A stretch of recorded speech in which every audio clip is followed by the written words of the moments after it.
Hacía tiempo que había escuchado del proyecto de construir el barco más lujoso jamás imaginado. La prensa había dado la noticia y cada semana daba detalles acerca de este barco. Se decía de él que era la mayor construcción jamás hecha por el hombre. Una obra de ingeniería tan perfecta que perduraría por mucho tiempo. La curiosidad estaba en mí. ¿Sería aquel barco tal y como decían? La construcción del barco tuvo la repercusión que se esperaba. Se organizaban visitas turísticas para contemplar la mole de acero.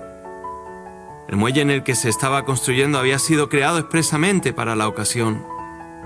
Yo también fui uno de aquellos que, motivado por el anuncio, se acercó para contemplar tal maravilla. No pasó mucho tiempo.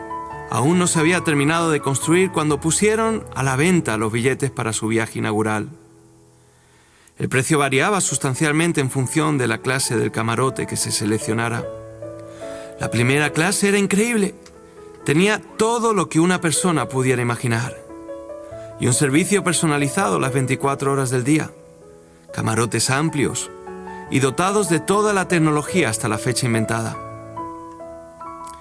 Yo me imaginaba por un momento lo que sería viajar en esa clase. No me estaban saliendo las cosas bien para ese momento. Había perdido el trabajo y ya no sentía la seguridad que antes tenía. Me sentía desahuciado y sin futuro. Mi mala situación económica provocaba discusiones con todo el que me rodeaba. La depresión en la que muchos estaban cayendo rápidamente estaba contagiándome, invadiéndome una sensación de desesperación muy grande, como si no hubiera salida. Pero parecía verla. La idea hacía unos meses que me había estado rondando la cabeza.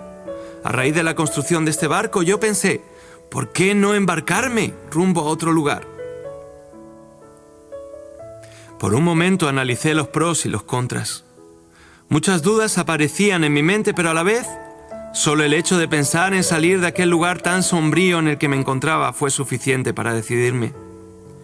Evidentemente carecía de los recursos para poder hacer frente al coste del viaje, y mucho menos al viaje que ofrecía el colosal buque. Me reuní con mi familia y con las personas con las que más confianza tenía en ese momento y les hablé de mi anhelo de viajar en el transatlántico del que hablaba todo el mundo. Como es evidente, hubo opiniones para todos los gustos. Algo que, como imaginaréis, apenas tuve en cuenta, pero finalmente era tal mi deseo que aceptaron ayudarme a pagar el billete. Compré el más barato, aunque para mí no resultó ser nada barato, sabiendo que habría una gran diferencia con los viajeros de primera clase, pero consciente también de que no muchos tendrían la oportunidad que yo tenía de viajar, aunque fuera de esa manera, en el crucero más lujoso y famoso jamás conocido. En ese momento el destino era lo de menos, aunque estaba seguro que allá tendría muchas más oportunidades de las que hasta la fecha había tenido. Pasó un tiempo, desde que compré el billete hasta que se terminó de construir. Soñaba con ello, como el día de mi liberación. Seguía la prensa diariamente, hasta el punto de convertirse en una obsesión. Como en toda construcción de esta envergadura hubo retrasos, pero finalmente después de 3 años se terminó la construcción. Se veía grandioso. Uno de los responsables de dicho coloso llegó a expresar su satisfacción diciendo: «Este es el mayor barco jamás construido. Nada ni nadie será capaz de hundirlo». Increíblemente estas palabras me dejaron con un pesar que no había tenido en todo el tiempo que había seguido la noticia. El día de la partida los nervios se me cogieron en el estómago. Había llegado el día de mi viaje, el día de ser liberado de todas las cargas acumuladas por muchos años en aquel lugar. Partía rumbo a lo desconocido, pero confiado en aquella obra de ingeniería que unos hombres habían decidido construir. De las veces que fui a ver construir el barco, y fueron bastantes, nunca me di cuenta de lo que había en el astillero de al lado. Solo el día que iba a partir me pude dar cuenta. Durante un periodo de tiempo similar del que se había empleado para construir mi barco, se había estado construyendo otro mucho más humilde y pequeño. Se veía ridículo al lado de aquella gran mole. Me llamó la atención que ese mismo día también estaba siendo inaugurado.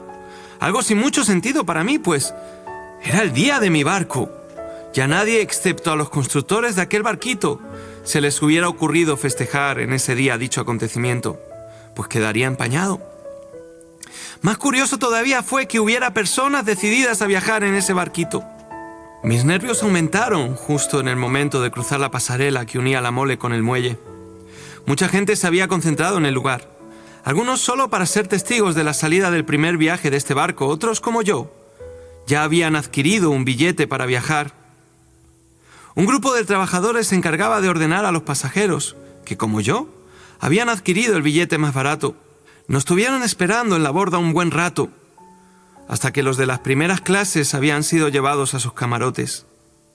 Llegado el momento, nos llevaron por un laberinto de pasillos estrechos en grupos de 10, bajando un sinfín de escaleras hasta que llegamos a nuestro alojamiento, una habitación de 5x5 en la que se afinaban las literas. ¿En este lugar íbamos a vivir los próximos días? ¿Sin ninguna ventana y sin apenas oxígeno? Se nos dieron una serie de órdenes que habíamos de cumplir. La que más me preocupó y me mantuvo inquieto todo el tiempo fue la de no mezclarse con los otros pasajeros, con los de más suerte que yo. Además, se nos prohibió estar fuera de nuestros camarotes, si es que lo puedo llamar así, excepto por un rato al mediodía. La verdad es que no era lo que yo había esperado. El agobio de estar encerrado con la sensación de ser una molestia para los patrones de este barco sembraba duda en la decisión que había tomado. De repente, empecé a pensar en el pequeño barquito que había visto el día que zarpamos. A las personas que montaban en él se les veía especialmente felices, algo que me cuesta reconocer, pues yo pensaba que más feliz que yo en esos momentos no había nadie. Me imaginaba cómo hubiera sido viajar en ese otro barco. Tal vez hubiera sido más barato, más cómodo, menos angustioso. Pasados unos días, y tras haber ganado la confianza de uno de mis compañeros de viaje en aquel camarote, dejé que mi boca transmitiese lo que había en mis pensamientos. Le conté cuáles eran mis inquietudes y cómo ahora me acordaba de aquel pequeño barco. Sorprendentemente, aquel hombre tenía más información que yo, si lo hubiera sabido antes. Por lo visto, aquel barco fue construido por un millonario, del cual no se sabía apenas nada. El barquito había sido construido con la finalidad de ayudar a personas desesperadas y sin recursos para cumplir su sueño de una vida mejor.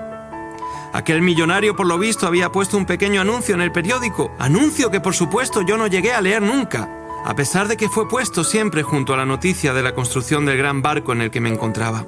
El único requisito para hacerse con un hueco en aquel barco había sido creer que verdaderamente era cierto y que no era un engaño. Como está claro, pocos llegaron a creer en el anuncio, pero los pocos que creyeron seguramente estaban más dichosos que yo en ese momento. Pasados unos días de haber partido del puerto, hacía frío. Había una espesa niebla y encima era ya de noche, cuando sentimos un gran impacto, un ruido muy fuerte y las sirenas del barco que anunciaban la tragedia. Salimos corriendo a cubierta y lo vimos. Un bloque de hielo había impactado brutalmente contra el barco, produciendo una grieta irreparable. Todo el mundo se puso nervioso. Muchos empezaron a gritar. El lugar en el que nos encontrábamos no tenía botes salvavidas. Más tarde supe que los constructores habían confiado tanto en el barco que no pusieron botes para todo el mundo. En medio del nerviosismo, y ya sabiendo que el final me acechaba, miré por la borda y vi la luz de lo que parecía un pequeño barquito. La niebla no me dejaba verlo con claridad, pero cuando estuve un poco más cerca lo reconocí. Era el barquito del que me había estado acordando todo este tiempo. Le dije a mis compañeros de camarote, a los que tenía cerca, que miraran, pero ellos parecían no verlo. Los nervios y tal vez el miedo se lo impedía. Les dije que por qué no saltábamos al agua y nadábamos hacia él. Estaba lo suficientemente cerca como para que pudiéramos salvarnos. No logré convencer a ninguno de los que estaban conmigo, aunque vi que otros, incluso de primera clase, que habían tomado la misma determinación, ellos sí habían visto el barquito. Me tiré al agua con la decisión de llegar al barquito. El agua estaba fría y me costaba nadar. Cuando apenas me quedaban fuerzas, alguien me tiró un salvavidas al que pude agarrarme más tarde. Noté como alguien me cogía de los brazos y me sacaba del agua helada. Luego perdí el conocimiento. Cuando volví en mí, vi a un hombre que me atendía con esmero. Me había quitado la ropa mojada y puesto ropa seca. Me había echado unas mantas por encima y me había puesto cerca de una chimenea. Cuando me recuperé, pregunté qué había pasado y cómo era posible que estuviesen allí en el momento justo del accidente. El hombre me contestó, para mi sorpresa, que nos habían estado siguiendo, pues sabían que aquel barco no llegaría a buen puerto. Me dijo que un iceberg había impactado con tal fuerza que había hundido el barco, y con él a muchas personas. También me dijo que trataron de acercarse lo más posible para salvar a otros, pero que no todos se atrevieron como yo a tirarse al mar, y que otros simplemente no les vieron. El hombre con quien hablaba resultó ser el millonario que había decidido construir el barquito en el momento en que se enteró de que unos orgullosos pretendían construir el lujoso barco. Me habló de cómo había invertido todo lo que tenía con la intención de salvar a personas que, como yo, vivía desesperada y sin rumbo. Consiguió salvar a muchos, pero otros perecieron. Hoy puedo decir que fui salvo y que tuve una segunda oportunidad. Sigo en ese barco que me salvó y colaboro salvando a otros que piensan haber tomado el barco correcto, pero que, como el mío, siempre acaban hundiéndose. Como habréis imaginado, esta es una parábola que nos habla de la realidad que vive el mundo y de la necesidad de confiar en la salvación que Dios le da a aquellos que creen en Él. El barco grande es el mundo, un mundo que ofrece grandes posibilidades, pero que realmente no es capaz de saciar el vacío de nuestras vidas. El mundo naufraga. Un gran iceberg llamado pecado ha chocado con tal fuerza que lo está hundiendo, y con él a mucha gente arrastrada por su falsa luz. El salvavidas es la palabra a la que todo hombre puede acudir y por la que puede recibir la fe necesaria para salvarse. Cristo es ese barquito al que nos podemos aferrar. Es la salvación que muchos buscan y anhelan. Es la esperanza que todo hombre desea tener, pero que no todos tienen. La única luz verdadera es Él, quien nos guía y dirige hacia lo trascendente. Él ha pagado el precio de nuestros billetes a nuevas tierras, a nuevas oportunidades de vida, a una vida plena. No te hundas con el barco de este mundo. Aférrate a Cristo, nuestra única confianza y seguridad. Y si ya has sido salvado, entonces únete a otros que por la predicación de la palabra están salvando a muchos para la gloria del Señor. Conservaos en el amor de Dios, esperando la misericordia de nuestro Señor Jesucristo para vida eterna. A algunos que dudan, convencerlos; a otros salvad, arrebatándolos del fuego; y de otros tened misericordia con temor, aborreciendo aún la ropa contaminada por su carne. Que Dios te bendiga.